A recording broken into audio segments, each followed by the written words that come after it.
At the Demon Lord's castle, Ugard was frustrated due to their defeat in the previous attack.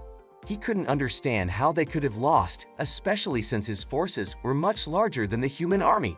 Fufun then explained that according to reports, there were many traps set along the path of the Demon Lord's army. As a result, they were unable to get close to the human forces. Ugard was puzzled and questioned why there were traps, since the Dark Army had never encountered anything like that before.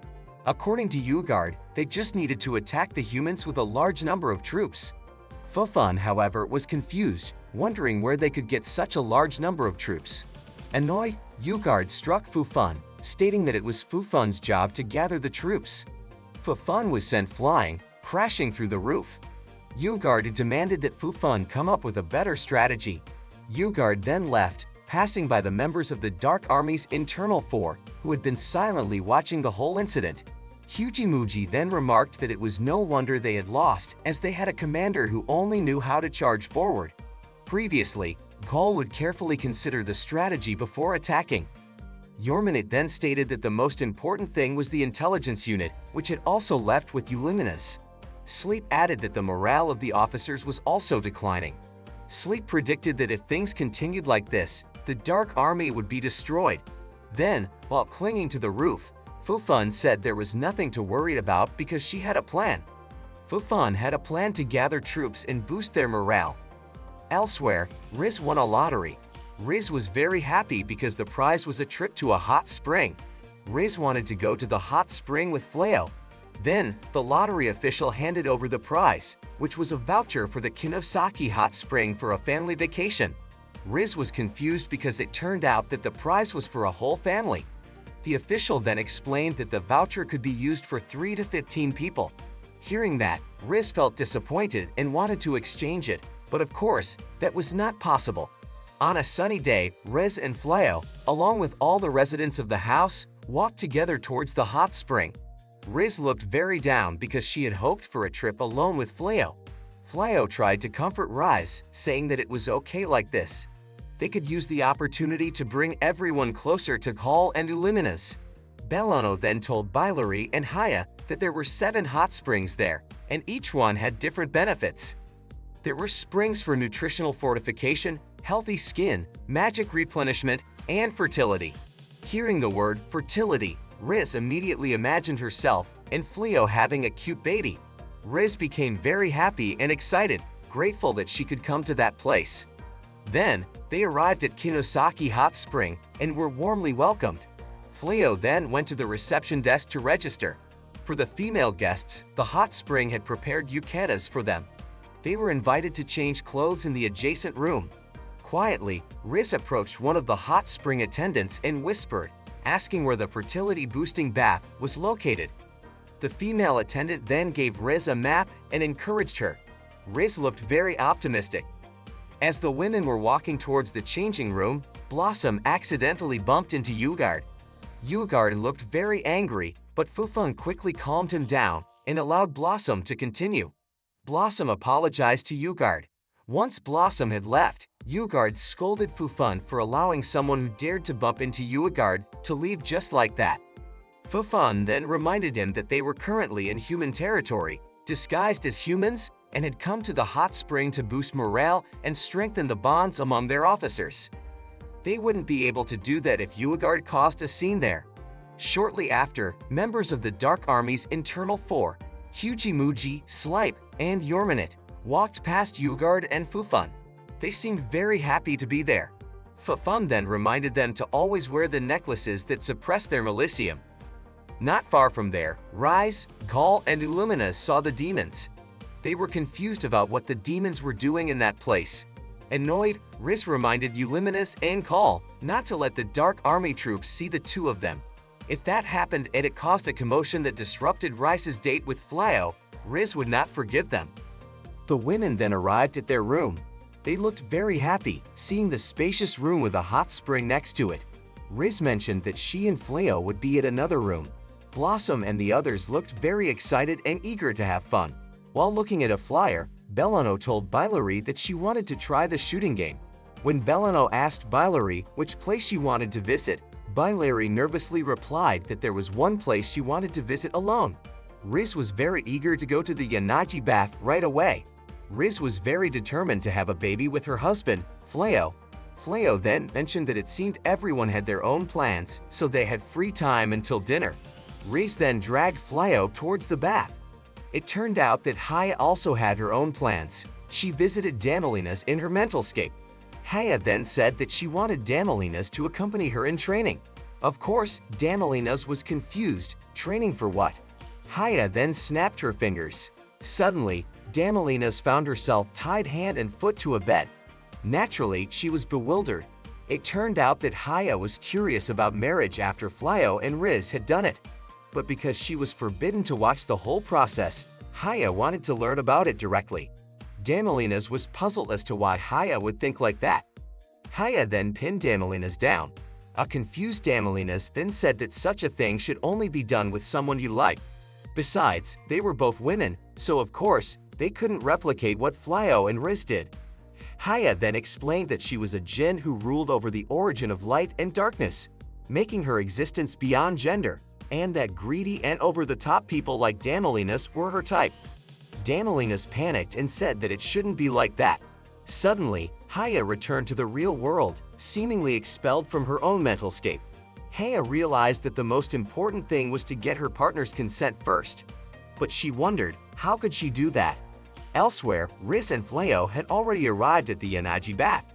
Fleo felt very relieved as he soaked in the hot spring, feeling like it had been a long time since he last relaxed like that. It was the first time since he came to that world. From the other side, Riz called out to Fleo to check on him. Fleo confirmed that he was indeed there. They were next to each other, separated by a bamboo wall. Fleo then mentioned that it seemed they hadn't had a honeymoon yet, so he suggested that they plan another trip just for the two of them. Naturally, Riz was thrilled. Previously, she had felt disappointed because she couldn't go alone with Fleo. But in a situation like this, where they were doing something secretly together, Riz felt a sense of excitement. Fleo blushed and was surprised by what Riz said. He then remarked that it was getting too hot and decided to get out of the bath. In another place, Larry appeared to be alone, entering a mysterious place. It turned out to be the Museum of Grown-Up Delights. She was very excited yet a little worried as she was about to enter that room. Suddenly, Haya greeted her, which naturally startled her. Haya had read in the brochure that there were many sexual traditions from various eras displayed there. Haya was there to find a way for her partner to accept her. Finally, with a bit of embarrassment, Larry entered the museum with a very curious Haya. Blossom was with Belirasa and Belano. She was drinking sake and commented that drinking sake in the middle of the day was the best. Belano was eating a candied apple, finding it so delicious that she intended to buy some for Saib as well. Blossom then teased Belirasa, who seemed to keep glancing at Call. Blossom playfully urged Belirasa to approach Call. Belirasa, however, claimed she was just keeping an eye on both Call and Illuminus. Blossom greeted them, and they both greeted back, expressing how nice it felt to be in such a relaxed atmosphere. According to Call, Belirasa also looked beautiful in the yukata she was wearing. Naturally, Belirasa blushed immediately. Illuminus then reminded Call not to flirt, as it was embarrassing for a former demon lord. Blossom then invited Call to drink with them, and Call agreed. In another room, Ugard and the Dark Army were enjoying a meal. They were eating with great appetite, although they complained that human food was disgusting. Ugard then suggested living up the atmosphere as if they were at a party. Fufan got an idea and began by holding a fan in her hand. Ugard didn't like her dance, thinking it was terrible. Ugard then hit Fufan. After that, two other demons wanted to show off their skills. They both started playing and hitting each other. Ugard seemed pleased with what he saw. However, one of the demons was not happy about being hit too hard. They began arguing with each other, causing the amulet that suppressed their Melicium to fall off.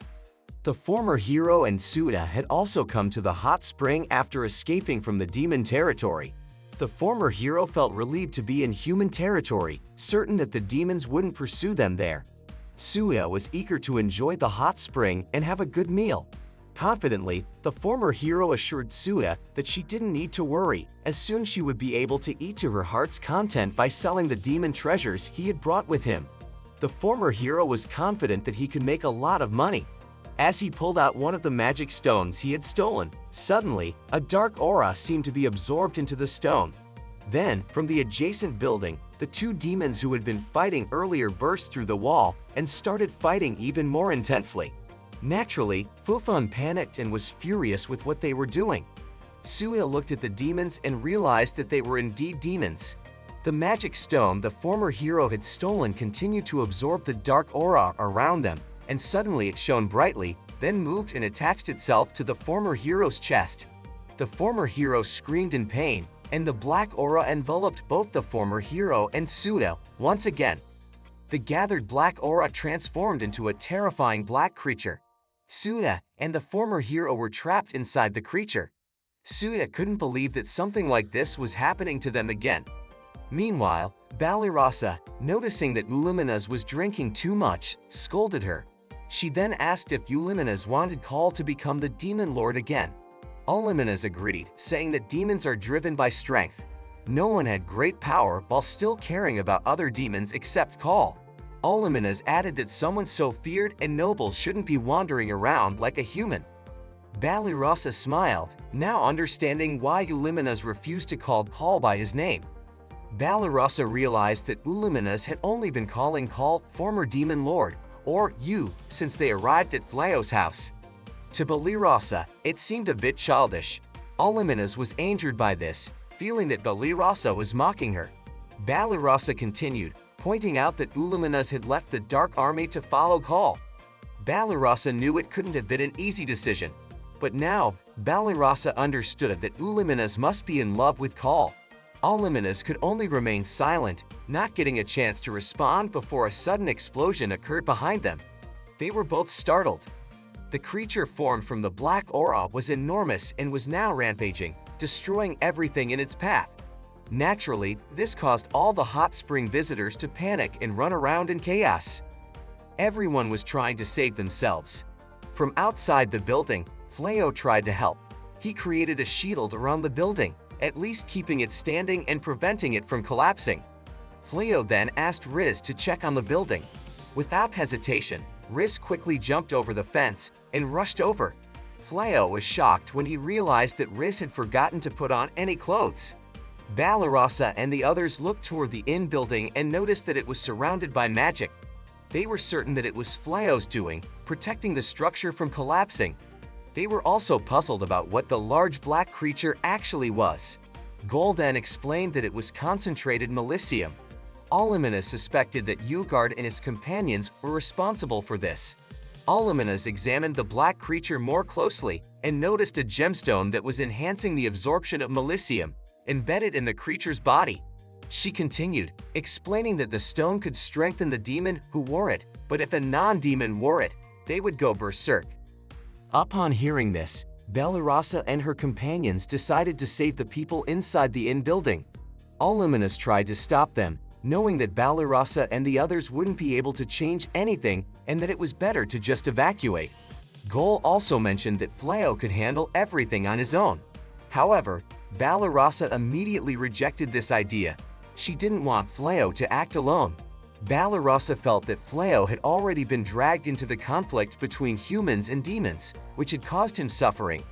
Even so, he still used his power for the good of everyone.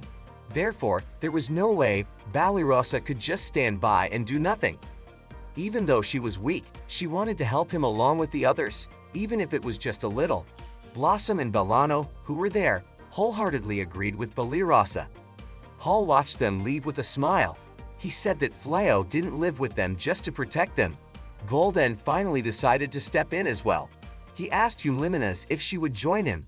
Uliminas was momentarily stunned, remembering how Gol had never once asked for her opinion before. Gol and Uliminas then teleported to the roof of the building to get a clearer view of the situation. Riz was also there. She looked furious as her time with Flao had been interrupted. From a distance, Yormanit noticed Kal and Uliminas. Ugard also noticed and flew towards Kal. The two finally confronted each other, both surprised to meet in that place. Ugard removed the pendant that restrained his Milicium and immediately attacked Kouho with his full power.